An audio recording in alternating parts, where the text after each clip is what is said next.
Good afternoon, everybody. It's Thursday afternoon. It's just about quarter to 2 in the afternoon. And I want to just give you some notes and some thoughts, some perspective and context on the movie The Crucible, the 1996 uh, uh, retreatment of Arthur Miller's stage play, The Crucible. First of all, just speaking about the play and the playwright and the times in which it was written. This play was written in the late 1940s, early 1950s, to be exact, and it is written about Salem, Massachusetts in the 1690s, but it's also being written about the 1950s in the United States of America. The playwright Arthur Miller is commenting on what's going on in the United States in the 1950s, the fear and the hysteria that was taking place after World War II when Hitler and the fascist powers were defeated in Europe, only to have Eastern Europe overtaken by communist Russia, the Soviet Union. And communism taking over the eastern half of Europe and China and moving around the globe. And it was feared that communism would overtake the United States as well. And it's in that time period when a senator from Wisconsin, Joseph McCarthy, conducted what were termed the McCarthy witch hunts or the McCarthy trials, where he investigated people inside the government, inside United States, various businesses, in Hollywood, and colleges and universities, looking for to just ruin people's lives by accusing them of being communist and also subverting the livelihood and the way of life of the United States of America. In the end, Senator McCarthy was found to be a fraud and basically was admonished. And his name is synonymous nowadays with fear, hysteria, and what are called witch hunts. But it tells of the original witch hunt. It's 1692, and if we look at the timeline, think of where we're at. We're at the end of the 17th century. We're at the end of the 1600s. The beginning of the 1600s, we have Jamestown in 1607. We have the founding of Plymouth by the Separatists in 1620. And Massachusetts Bay Colony by the Puritans in the 1630s. What we see now is the next generation. What we're looking at, and we can see that some of this in the movie, where we are now seeing the next generation of English settlers. They are really settled in now. They are English Americans. They're living in North America, and they are subject to the British rule, but in a lot of ways they're separated by an ocean, and they're separated by the cultures and the way of life that they have established in their colony. Massachusetts Bay Colony, or Massachusetts, is a mature colony. Boston is a city by the 1690s. Populated, as with all cities, diverse, populated, certainly reflecting the New England and Puritan separatist values. Okay, very strict Christian upbringing and the like. But as we said early on, the seat of learning at Harvard is already in Boston, Also, the government, the colonial government, is well established in Boston as the colonial, the government for the entire colony. I want to talk about that for just a second. Um, the government of Massachusetts and the governments of New England were, of course, heavily influenced, if not totally overtaken, by this Christian fundamentalism known as Puritanism um, and separatism as well. Um, excuse me just one second. Two things, two waves of thinking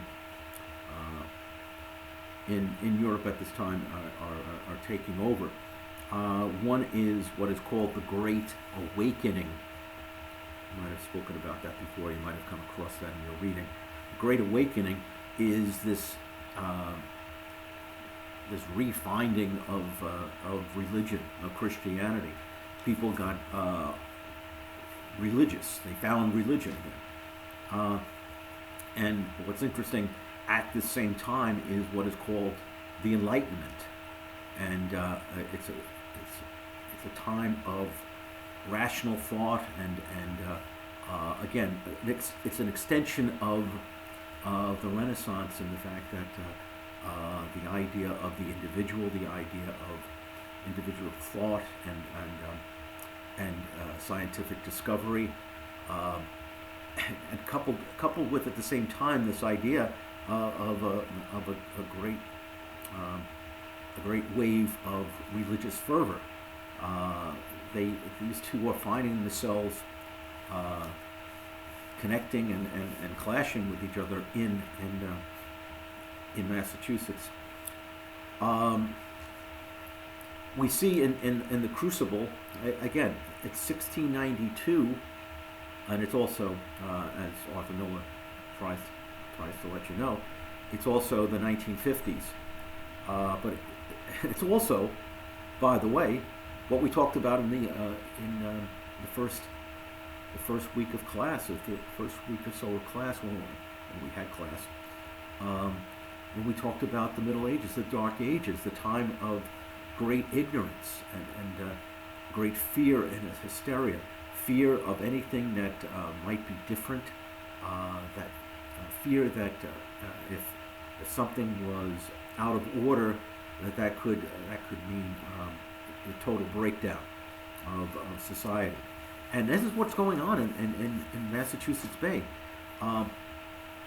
We talked about how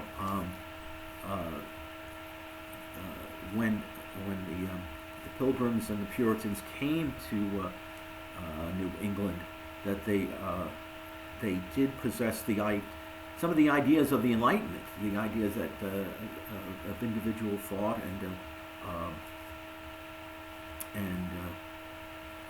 the individual is supreme. Well, maybe not supreme, but certainly the individual counted for something. That's an Enlightenment idea, but at the same time, this strict fundamentalist Christianity that they believed in was going to combine with the ideas of democracy. So the government in Massachusetts Bay, in Salem, is going to be a theocracy, where the ministers, the religious leaders, are also the governmental leaders. Okay, the mayor of the town and the governor of the state most likely are going to be also the ministers of the church. And we see this in the town of Salem. Okay, that the strict Puritanism is not only the law of the church, but that is the law of the town. And as I talked about in the mini lecture, the fact that the way that these people were to live their lives comes directly and strictly from the Bible. If it doesn't sync with the Bible, if your life, your lifestyle, and your beliefs and your actions and thoughts are not exactly in lockstep with what the Bible says is the way to live, then you are an outlaw. You are antisocial, and you are going to be punished in some way. Mild infractions might get you put out, put out in the what they call the stocks. Okay, you're actually in the center of town. You'll see the stocks, and you'll see people placed in these wooden stanchions where they're locked in with their head and their arms through the stocks, and you have to stand there for a day, 2 days, 5 days, whatever your punishment may be, whatever you've done. And people walk by, and they say things to you, they spit on you, they throw things at you, because this is part of your punishment. It's public shaming, public humiliation. It's to make you stay in line and not deviate from the norm. Look for that. You'll see the town of Salem, and it's a mature town.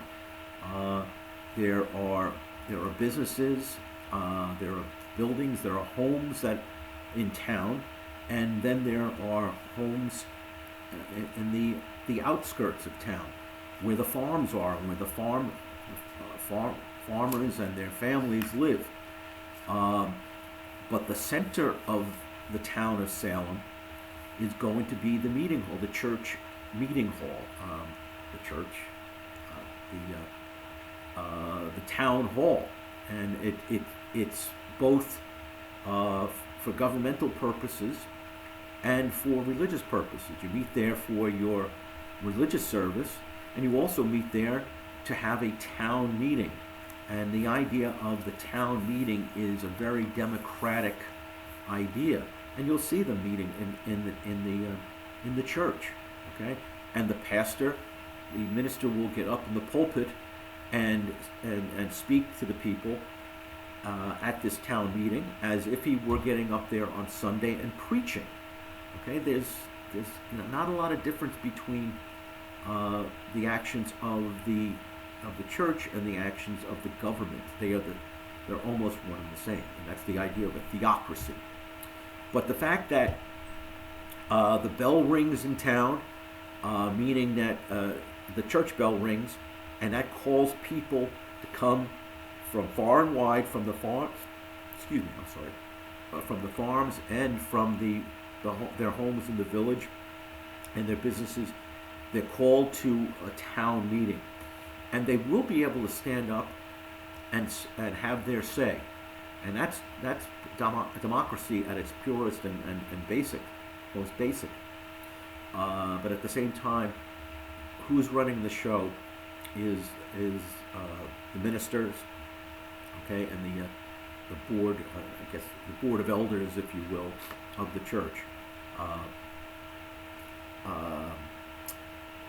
And just so do look for that. It runs throughout. You can't escape the laws of the church, because those are the laws of government. You're going to see in the beginning, like I might have mentioned earlier, you're going to see a bunch of, I would say, early teenage girls meeting out in the woods, and they're asking the older woman, Tituba, who is an African Caribbean woman. She's there probably because she is either a slave or a servant of someone, but she is exotic in terms of her manner of speech. Obviously her skin color sets her apart, so she's different, and she takes the girls out into the woods to have this seance, this voodoo ritual. It's silliness, it's it's just kids being kids in the sense, oh, tell me who I'm going to marry. I want to marry this one or that one. Make us put a spell on this one to make him love me. This is a small town, so these young girls are looking for husbands, and at their age, and there's not too many pickings, so they all want the best, and they all want the advantage of having um, maybe a little bit of magic to help them move along. Of course, this is going to it's witnessed by the minister, the Reverend Paris, and what he sees, it just horrifies him, because this is not the way things should be going in the town of Salem, and that sets off the whole story of the Salem witch trials, because any because what goes on in the woods there is certainly very, very strange, and it's not to be tolerated. Okay, it's going to be has to be snuffed out, because this kind of mischief, the children are being bewitched by Tituba, who's a servant of the devil, who's a servant of Satan, and she must be eradicated. And the village must then be cleansed of the evil that had been brought to town by these people who think differently, act differently, talk differently. They're out of step, they're out of line with the theocracy, and therefore they're going to end up being punished. The Salem witch trials that took place in the late 1600s in Massachusetts are very, very historically real. Hundreds of mostly women, again, because they're different, okay, and in their biology and many and their ways, and anybody that stepped out of line was accused of being a witch. They were put on trial. This is not a trial where there's due process, but this was it's a trial, a sham of a trial. The evidence is spectral, and meaning that what can be accused of anybody could therefore condemn them to death. And hundreds of mostly women were condemned and executed by these trials and these courts, these religious courts. And that's how we end up with the shame known as the witch trials. Anyway, you really should enjoy the movie, because it's a very, very good story. It's based on, like I said, award-winning Broadway play, The Crucible by Arthur Miller. And this is the 1996 version with Daniel Day-Lewis. We'll see him again in 3 other movies besides this one, of course. But anyway, enjoy, and we'll see you again real soon.